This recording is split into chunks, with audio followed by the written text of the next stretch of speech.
The history of Taranto dates back to the 8th century BC when it was founded as a Greek colony, known as Taras. Greek period. Foundation and splendor of Taranto was founded in 706 BC by Dorian immigrants as the only Spartan colony, and its origin is peculiar. The founders were Parthenia, sons of unmarried Spartan women, and Perieretia. These unions were decreed by the Spartans to increase the number of soldiers during the bloody Messenian Wars. Disambiguation needed, but later they were nullified, and the sons were forced to leave. According to the legend, Philanthus, the Parthenian leader, went to Delphi to consult the oracle and received the puzzling answer that he should found a city where rain fell from a clear sky. After all attempts to capture a suitable place to found a colony failed, he became despondent, convinced that the oracle had told him something that was impossible, and was consoled by his wife. She laid his head in her lap and herself became disconsolate. When Philanthus felt her tears splash onto his forehead, he at last grasped the meaning of the oracle, for his wife's name meant clear sky. The harbor of Taranto in Apulia was nearby, and he decided this must be the new home for the exiles.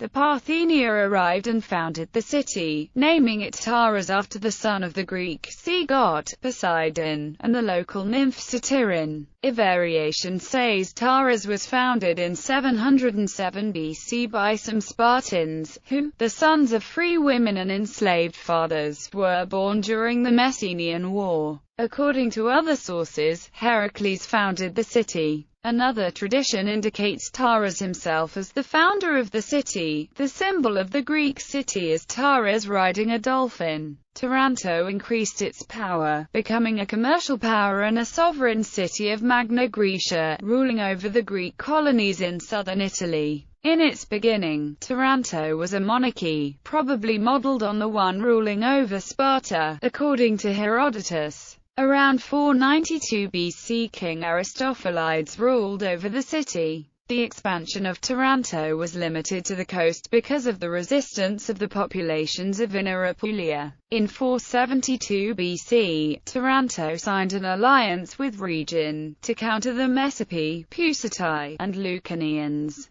But the joint armies of the Tarentines and Rhegians were defeated near Kylia, in what Herodotus claims to be the greatest slaughter of Greeks in his knowledge, with 3,000 Rhegians and uncountable Tarentines killed. In 466 BC, Taranto was again defeated by the Iapyges, according to Aristotle, who praises its government. There were so many aristocrats killed that the Democratic Party was able to get the power to remove the monarchy, inaugurate a democracy, and expel the Pythagoreans. Like Sparta, Tarentum was an aristocratic republic but became democratic when the ancient nobility dwindled. However, the rise of the Democratic Party did not weaken the bonds of Taranto and her mother city Sparta. In fact, Taranto supported the Peloponnesian side against Athens in the Peloponnesian War, refused anchorage and water to Athens in 415 BC, and even sent ships to help the Peloponnesians after the Athenian disaster in Sicily. On the other side, Athens supported the Messapians, in order to counter Taranto's power. In 432 BC, after several years of war, Taranto signed a peace treaty with the Greek colony of Thurii. Both cities contributed to the foundation of the colony of Heracles,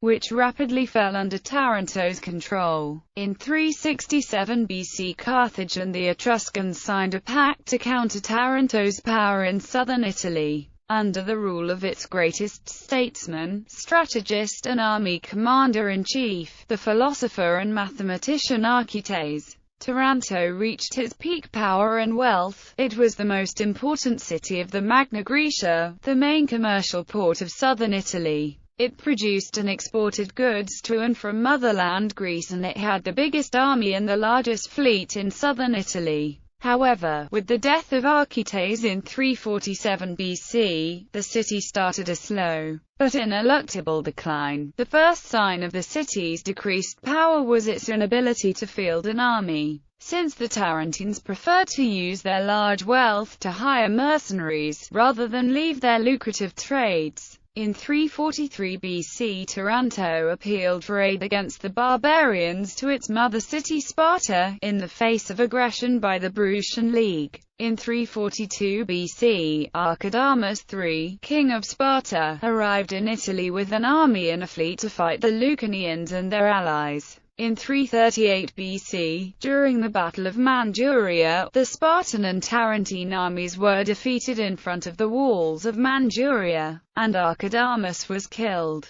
In 333 BC, still troubled by their Italic neighbors, the Tarentines called the Epirotic king Alexander Molossus to fight the Bratii, Samnites, and Lucanians, but he was later defeated and killed in the Battle of Pandosia. In 320 BC, a peace treaty was signed between Taranto and the Samnites. In 3004 BC, Taranto was attacked by the Lucanians and asked for the help of Agathocles, tyrant of Syracuse, king of Sicily. Agathocles arrived in southern Italy and took control of Bratium, but was later called back to Syracuse. In 303 BC to 302 BC, Cleonymus of Sparta established an alliance with Taranto against the Lucanians, and fought against them. Arnold J. Toynbee, a classical scholar who taught at Oxford and other prestigious English universities and who did original and definitive work on Sparta, seemed to have some doubts about Tarentum being of Spartan origin. In his book The Study of History Volume IEP 52 he wrote, Tarentum, which claimed a Spartan origin, but, even if this claim was in accordance with historical fact, the tentative phrasing seems to imply that the evidence is neither conclusive or even establishes a high degree of probability of the truth that Tarentum was a Spartan colony. Wars against Rome. First confrontations at the beginning of the 3rd century BC. Rome's increasing power started to frighten Taranto, especially in terms of mastery of the sea and control over the Greek colonies in Magna Graecia. After the surrender of the Samnites in 290 BC, the Romans founded many colonies in Apulia and Lucania. Furthermore, some of the city-states in Magna Graecia, such as Rhegium, Croton and Locra, asked Rome for military help because of the wars that they were having with their neighbors. Also, Thurii, which was located on the Gulf of Taranto and under Tarentine rule, asked Rome for help in 282 BC, after being attacked by Lucanians. This situation inevitably led to a conflict between Taranto and Rome, since Taranto felt Rome was interfering in the affairs of the Greek colonies in southern Italy, which the Tarentines considered under their dominion. Two political parties were present at the time within Taranto. The Democrats, led by Philochorus or Anesius, were dominant. They were against Rome, because they knew that if the Romans entered Taranto, the Greeks would have lost their independence. The second faction in Taranto were the aristocrats, led by Aegiais. They had lost their power when Taranto had become a democracy, and did not oppose surrendering to Rome as it would increase their own influence in the city, by reducing the power of the Democrats. However, the aristocrats did not want to surrender openly to Rome and become unpopular with the population. At that time, Taranto had the most powerful naval forces in Italy, and hastened to come to an agreement with Rome that stated that Roman ships could not enter into the Gulf of Taranto. In 282 BC, Rome sent a fleet under Admiral Lucius Valerius, carrying troops to garrison Thurii. But 10 ships were caught in a tempest and arrived in the sea off Taranto during a holy day. This angered the Tarentines, who considered it a hostile act openly in conflict with the pact, which forbade the Gulf of Taranto to Roman ships, and responded by attacking the Roman fleet. The Tarentine navy sunk 4 Roman ships, and captured a 5th. According to some historians, Tarentine aristocrats had been asked by the Roman commanders Publius Cornelius and Lucius Valerius to arrest and execute the Democrats and their followers during the arrival of the Roman fleet, which would allow the aristocrats to lead the city and sign an alliance with Rome. The army and fleet of Taranto moved to Thirty and helped the Democrats there exile the aristocrats. The Roman garrison placed in Thirty withdrew. Pyrrhic War. Rome sent diplomats to Taranto, but the talks were broken off by the Tarentines. The Roman ambassador, Postumius, was insulted and mocked by Philonides, a member of the Popular Party. The Senate declared war on Taranto, and the Tarentines decided to call for help from King Pyrrhus of Epirus. In 281 BC, Roman legions, under the command of Lucius Aemilius Barbula, entered Taranto and plundered it. Taranto, with Samnite and Salentinian reinforcements, then lost a battle against the Romans. After the battle, the Greeks chose Aegias to sign a truce and began diplomatic talks. These talks were also broken off when 3,000 soldiers from Epirus under the command of Cineas entered the town. The Roman consul withdrew and suffered losses from attacks by the Greek ships. Pyrrhus decided to help Taranto because he was in debt to them. They had earlier helped him conquer the island of Corcyra. He also knew that he could count on help from the Samnites, Lucanians, Bratii, and some Illyrian tribes.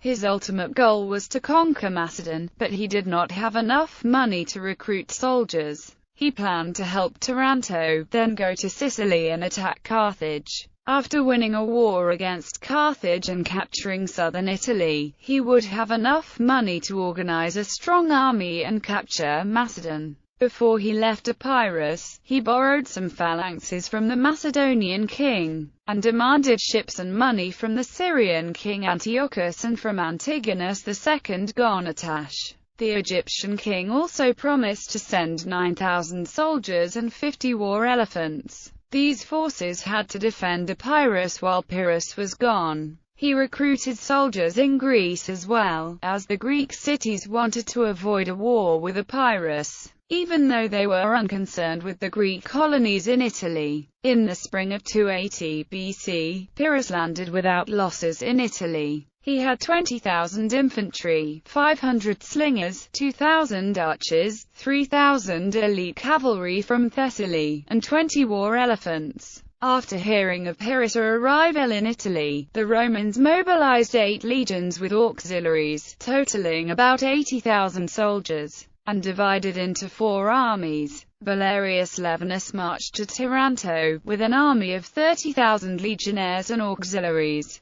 Pyrrhus moved from Taranto to meet its allies, but met with the Roman army, and decided to fight it next to Heraclea. The Battle of Heraclea was won by Pyrrhus, but the casualties were very high. Upon his arrival in Italy, Pyrrhus thought that the Roman army would be easily defeated by his Macedonian phalanx. However, Roman legions proved to be stronger than expected. Furthermore, Rome was able to raise a large number of legions, while Pyrrhus was far from home and had only a handful of veterans with him. Pyrrhus moved towards Rome with the intention of rallying the peoples ruled by the Romans and conquering the city. But he had no success in this and was forced to return to Apulia. In 279 BC, Pyrrhus defeated another Roman army in the Battle of Asculum, again with many casualties. Most of the men Pyrrhus had brought over from Epirus were disabled or dead, including nearly all of his officers and friends. Recruiting would be impossible, and his allies were unreliable. The Romans, on the other hand, quickly replaced their losses with fresh men, and with every defeat, the Romans were becoming more determined to win. At the same time, Pyrrhus received a proposal from the Sicilian Greek colonies of Syracuse, Leontini, and Agrigentum, to lead them in a war against the Carthaginians, and left Italy for Sicily, suspending the war against Rome, and leaving a garrison in Taranto. The Tarentines called back Pyrrhus in 276 BC, and the king gladly returned from his Sicilian adventure. The war against Rome revamped, but this time Pyrrhus was matched by the Romans in the Battle of Beneventum and elected to give up his Italian campaign as Antigonus II of Macedon would not send him reinforcements. After 6 years, Pyrrhus returned to Epirus, with only 8,500 men. A garrison was left in Taranto, under the command of Pyrrhus, a vice-commander Milan. The Romans conquered the city in 272 BC, by treachery of the Greek soldiers, and demolished the defensive walls of the city. 30,000 of the Greek inhabitants were sold as slaves, and many works of art were carried off to Rome.